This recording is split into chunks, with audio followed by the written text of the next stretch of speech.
Thank you for giving me this opportunity, sir. Doctor Alok Kumar Suman ji.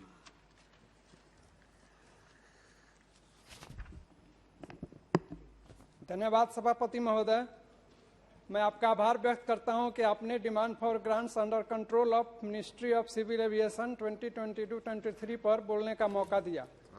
Demand for grants under control of Ministry of Civil Aviation के लिए 11,183.10 करोड़ रुपए था, जिसमें वित्त मंत्रालय ने 10,667 करोड़ रुपए एलोकेट किया।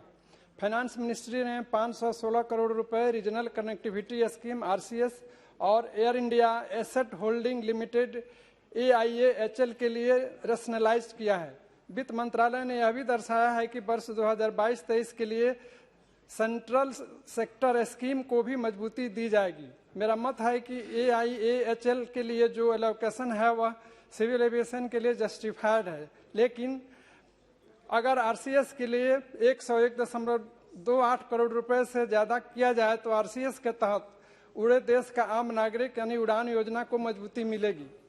महोदय, जैसा कि हम सभी जानते हैं, RCS उड़ान उड़े देश का आम नागरिक माननीय प्रधानमंत्री जी का ड्रीम प्रोजेक्ट है और माननीय प्रधानमंत्री जी ने कहा है, जिसे मैं यहाँ कोट करना चाहूँगा, कि India's aviation sector will become a symbol of national progress. महोदय, मेरे संसदीय क्षेत्र गोपालगंज हथुआ अनुमंडल में स्थित सबिया एयरपोर्ट है। सबिया एयरफील्ड सेकेंड वर्ल्ड वॉर में बना था और उपयोग भी हुआ था, जहां प्लेन के लिए अलग से बंकर भी थे। यह अंतर्राष्ट्रीय दृष्टि से स्ट्रेटेजिक लोकेशन पर है तथा सरकार के आंकड़ों के मुताबिक 473.295 एकड़ में फैला है।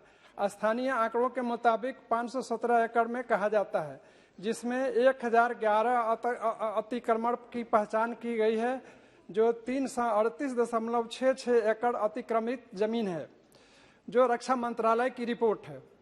मैं माननीय रक्षा मंत्री श्री राजनाथ सिंह जी, माननीय उड़ान मंत्री जी एवं मंत्रालय के अधिकारियों को धन्यवाद एवं आभार व्यक्त करता हूं कि सबिया एयरफील्ड को RCS उड़ान में शामिल किया गया ताकि यहां से हवाई सेवा शुरू हो सके। महोदय, सबिया हवाई अड्डे का 2 लंबा रनवे है, जिसे मरम्मत करने की जरूरत है ताकि कम खर्च में ही हवाई यात्रा शुरू हो सके।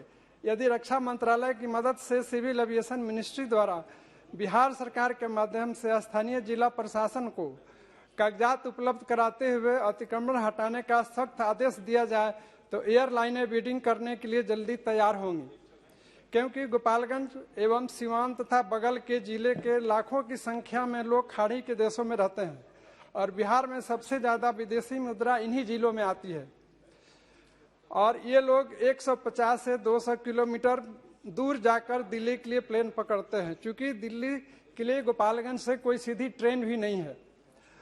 अगर डिमांड फॉर ग्रांट्स में RCS में एलोकेशन की वृद्धि की जाती है तो निश्चित ही गोपालगंज को भी फायदा होगा। महोदय, अतः मैं माननीय मंत्री जी से आग्रह विनती करता हूं कि सबिया हवाई अड्डा को अतिक्रमण मुक्त कराकर चालू करने के लिए बोली लगाने की प्रक्रिया शुरू की जाए ताकि उड़े देश के आम नागरिक का सपना साकार हो सके।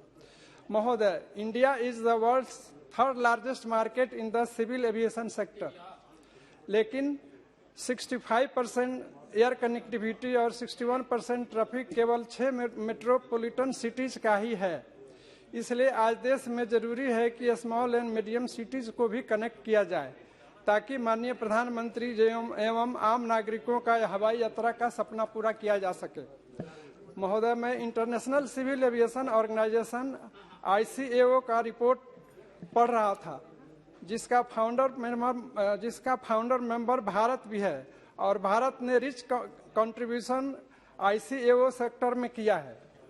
ICAO में 193 देशों की सरकारें एयर ट्रांसपोर्ट में सहयोग कर रही हैं।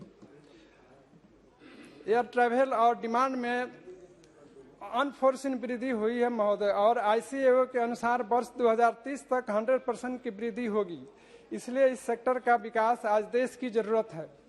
जैसा कि अनुमान लगाया गया है कि 8 साल के अंदर हवाई यात्रा करने वाले पैसेंजर की संख्या दुगुनी से भी ज़्यादा हो जाएगी। इसलिए डिमांड फॉर ग्रांट्स में अगर मंत्रालय इंफ्रास्ट्रक्चर्स पर बल देती है, जिसमें आने वाले 4 सालों में लगभग 200 airports, heliports and seaplane से संबंधित कार्यों को पूरा करने में मदद मिलेगी। महोदय, सरकार ने जो डिफेंस एयरपोर्ट्स को सिविल यूज के लिए ओपन किया है, इसी के अंदर सबिया एयरफील्ड गोपालगंज को भी आरसीएस उड़ान में शामिल किया गया है। यह एक महत्वपूर्ण रिफॉर्म है।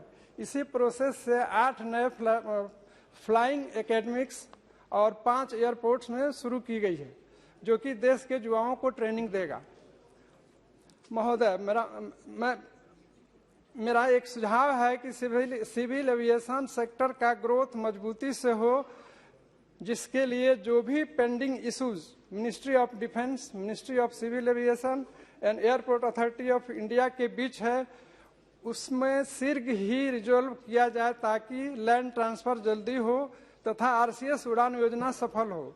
मेरे गोपालगंज के सबिया एयरफील्ड के लिए महोदय जमीन अधिग्रहण की आवश्यकता नहीं है।